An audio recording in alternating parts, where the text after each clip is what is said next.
तो आज का लेक्चर का फोकस है बर्नौलीज थ्योरम। बर्नौलीज थ्योरम को हमने किस तरह यूज करना है डिफरेंट क्वेश्चंस में। तो फर्स्ट क्वेश्चन हमारे पास क्या है, a manometer connected to a close tap reads 4.5 in 10 power 5 pascal when tap is open the reading becomes 4 in 10 power 5 pascal. Now what is the velocity of. अब देखिए Bernoulli's theorem कहती क्या है, idol fluid के लिए जो सम है energy का, pressure energy per unit volume, kinetic energy per unit volume और potential energy per unit volume का सब हमेशा कांस्टेंट रहेगा। ठीक है, अब देखिए यहाँ पर दो सिचुएशंस है, टैप ओपन है, टैप क्लोज्ड है। सो जब टैप क्लोज्ड है तो बर्नौलीज इक्वेशन क्या लिखेंगे, जब टैप ओपन है तो बर्नौलीज थ्योरम क्या लिखेंगे। ठीक है, सो फर्स्ट हमारे पास सिचुएशन क्लोज टैप के लिए, तो उस वक्त प्रेशर मान लेते हैं P1 है, वेलोसिटी टर्म तो 0 हो गई लेकिन हाइट तो है उसकी, rho g h is constant. Now when tap is opened, तो ओपन टैप के लिए हमारे पास आ गया प्रेशर कितना आ गया P2। अब पानी की कोई ना कोई वेलोसिटी तो होगी, तो that is half rho v square, और पोटेंशियल एनर्जी वाली टर्म रो जी एच हुई गई है, तो दिस इज दोनों के इक्वेशन को इकट्ठा लिख लो। तो हमारे पास P2 plus half rho v square plus rho g h आ गया, it is equal to P1 plus rho g h आ गया। अब हमारे पास क्या है, रो जी एच वाली टर्म तो कैंसल आउट हो गई। ठीक है ना, अब यहां से हमारे पास rho v square equal to P1 minus P2 आ। तो वेलोसिटी की इक्वेशन क्या आ जाएगी, this is root of 2 times P1 minus P2 divided by density आ गया। ठीक है ना, अब वैल्यू सब्स्टिट्यूट करके हमारे पास आंसर आ जाएगा। ठीक है, तो वेलोसिटी क्या आ जाएगी, दिस इज 2 टाइम्स प्रेशर कितना था P1 4.5 इंटू 10 पावर 5 है। ठीक है, और final second pressure 4.0 into 10 power 5 है। ठीक है, डिवाइडेड बाय डेंसिटी क्या होती है वाटर की, डेंसिटी वाटर की होती है 1000 kg पर मीटर क्यूब। ठीक है ना, तो वेलोसिटी आ जाएगी this is 2 into 0.5 into 10 power 5 divided by 10 power 3 है। ये गया तो आप 100 रह गया, दैट मीन्स 2 इंटू 0.5 इज 1, 100 का रूट कितना हो गया 10 हो गया, तो हमारे पास वेलोसिटी कितनी आ गई 10 मीटर पर second. So this is our required answer. In question हमारे पास क्या है, a small hole of an area of cross section 2 millimeter square is present near the bottom of fully filled open tank of height 2 meter. G की value हमारे पास 10 है। What is the rate of flow through the orifice? Small orifice means hole की तरफ, hole में कितना flow है। अब देखिए इसमें क्या करेंगे, हमारे पास टैंक ले लीजिए, ठीक है ना, और टैंक में हम क्या कर रहे हैं कि जो एरिया है टैंक का, this is very very large a as compare to जो होल है ओरिफाइस का, तो हमारे पास A is very very large as compare to small, और इसमें जो लिक्विड है, ठीक है, वो काफी डेंसिटी होगी पानी की। ठीक है, now as compare to the density of the water, और liquid is very very large as compare to the density of the air. That means अब क्या करेंगे, तो दो पॉइंट्स ले लेते हैं। तो फर्स्ट पॉइंट क्या आएगा, top of the bottom, top of the tank ले लेंगे, दूसरा आ जाएगा बॉटम ऑफ द टैंक ले लेंगे। तो यहां पर हमारे पास क्या लेंगे, तो प्रेशर इज P0, राइट। अब यहां से अगर हमने क्या माना है कि area of cross section is very very large, तो यहां पर जो वेलोसिटी होगी लिक्विड की वो बहुत स्मॉल होगी, it can be neglected, right. तो हमारे पास यहां इक्वेशन क्या बन जाएगी, वेलोसिटी टर्म 0 होगी, और हाइट कितनी है h है, तो रो जी इज कांस्टेंट। ये तो हमारे पास फर्स्ट पॉइंट पर इक्वेशन आ गई। अब देखिए सेकंड पॉइंट पर, तो प्रेशर हम P0 ही ले लेंगे, क्योंकि डेंसिटी जो है ये इस हाइट की वजह से जो प्रेशर डिफरेंस आएगा वो हम निग्लिजिबल ले लेते हैं, क्योंकि density of air is very very small as compare to density of liquids, right. Now that means अब वेलोसिटी भी है, तो आ गया हाफ रो वी स्क्वायर। अब बॉटम पर है हाइट 0 होगी, दिस इज हाइट वाली टर्म 0 हो जाएगी, तो दिस इज ऑलवेज कांस्टेंट। हम इन दोनों को इक्वेट कर लेते हैं, तो हमारे पास आ जाएगा P naught plus half rho V square should be equal to P naught plus rho GH, right. अब देखिए इसमें हमारे पास P नॉट भी गया है, डेंसिटी भी निकाल देंगे, तो हमारे पास इक्वेशन क्या बन जाएगी, V square is equal to,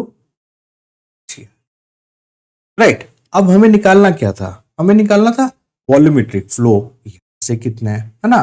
तो volumetric flow let's say Q लिख लेते हैं, so this is volumetric flow.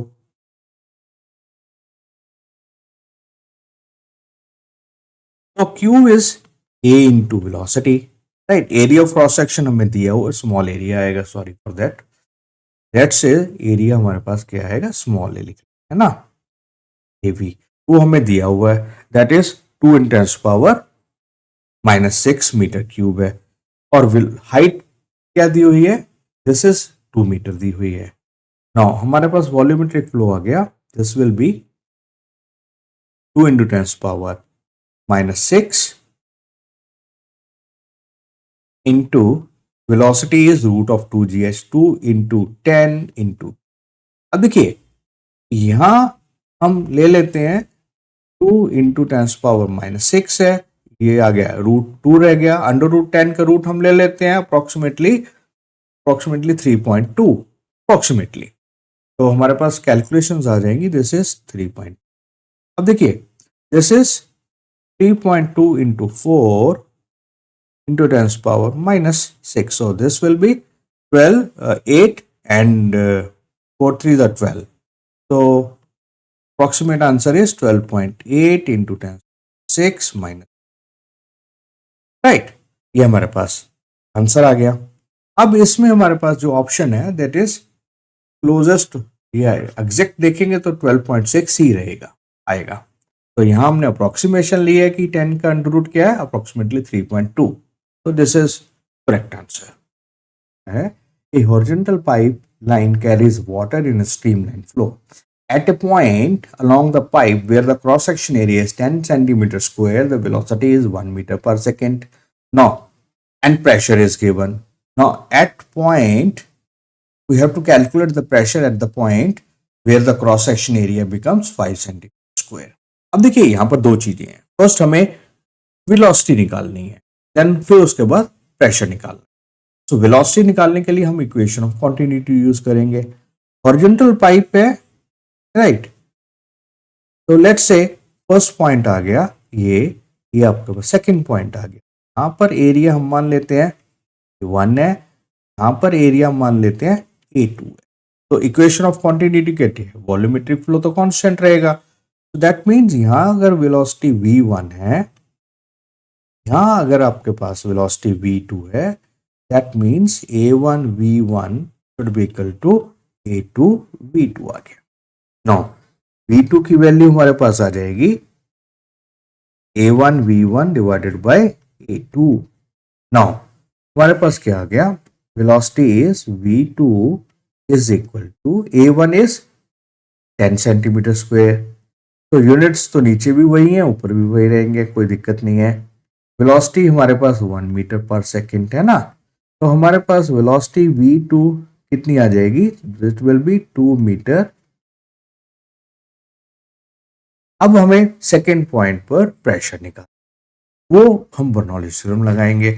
तो फर्स्ट पॉइंट पर भी बर्नौलीज थ्योरम लिख लेंगे, सेकंड पॉइंट पर भी बर्नौलीज थ्योरम लिख लेंगे। तो हमारे पास क्या आ जाएगा, बर्नौलीज थ्योरम फर्स्ट पॉइंट पर लिखने से कि हमारे पास आ गया, let's say P1 plus half rho V1 square plus row GH, ये फर्स्ट हो गया। सेकंड पॉइंट पर हमारे पास आ जाएगा P2 plus half rho V2 square plus रो GH आ गया। नाउ हमारे पास ये टर्म तो कैंसल आउट हो गई, ठीक है। अब P2 निकालना है, P2 will be equal to P1 plus half rho V1 square minus half rho V2 square.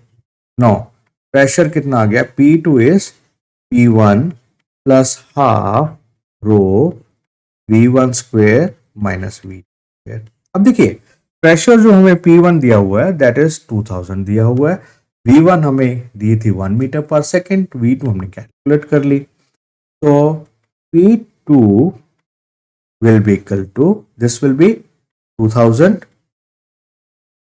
plus half into 1000, right? V1 का स्क्वायर क्या आएगा? 1 का स्क्वायर इज 1, 2 का स्क्वायर विल बी 4, राइट? तो दिस विल बी, हमारे पास final answer आ जाएगा। So this ends 500. No, so P2 will be equal to, this is 2000. So 500 minus 3, this is 15,000, sorry 1500. So P2 will be equal to 500 pascal आ गया। तो ये आपके पास सही answer आ गया, सी जुआ हुआ है। In a test experiment on the model aeroplane in a wind tunnel, the flow speed of at the lower end and upper end is v and under root 2v. और डेंसिटी हवा की दी हुई है, हमें क्या निकालना है? डायनामिक लिफ्ट कितनी होगी v। अब देखिए नीचे हमारे पास वेलोसिटी कितनी दी हुई है? नीचे हमारे पास वेलोसिटी v है, ऊपर हमारे पास अंडर रूट ऑफ। अब देखिए जहां वेलोसिटी कम होगी वहां प्रेशर ज्यादा होगा। लेट्स से यहाँ प्रेशर ज्यादा है और ऊपर वेलोसिटी ज्यादा होने की वजह से प्रेशर कम है। दैट मीन्स इस प्रेशर डिफरेंस की वजह से ही विंग को डायनामिक लिफ्ट मिलेगी। सो पहले हम बर्नौलीज थ्योरम लगाएंगे, फिर प्रेशर डिफरेंस कैलकुलेट करके फोर्स इन प्रेशर डिफरेंस जो कैलकुलेट करेंगे, उसके बाद उसको एरिया से मल्टीप्लाई करके हमारे पास डायनामिक लिफ्ट आ जाएगी। सो बॉटम पे ऊपर हमारे पास क्या आएगा? बर्नौलीज इक्वेशन क्या आएगी? P1 plus half rho v square. अब एक लेवल हाइट है तो हम h की वैल्यू दोनों साइड सेम ले लें, ठीक है, उसको छोड़ भी देंगे तो कोई दिक्कत नहीं है। तो अबव क्या आ जाएगा? अबव हमारे पास आ जाएगा equation, Bernoulli's equation, P2 plus half rho, velocity कितनी है? Under root of 2v, that is this will be 2v square. Again this is constant, that means हमारे पास आ गया P1 plus half rho v square should be equal to P2 plus half rho into 2v square, है ना।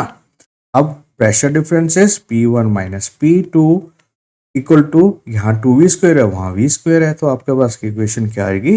Half rho v square रहेगी। Now dynamic lift क्या आएगी?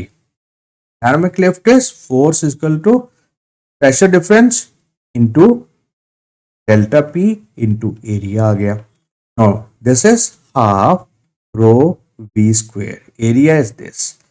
तो ये हमारे पास विंग के ऊपर डायनामिक लिफ्ट कैलकुलेट कर ली हमने। क्या है?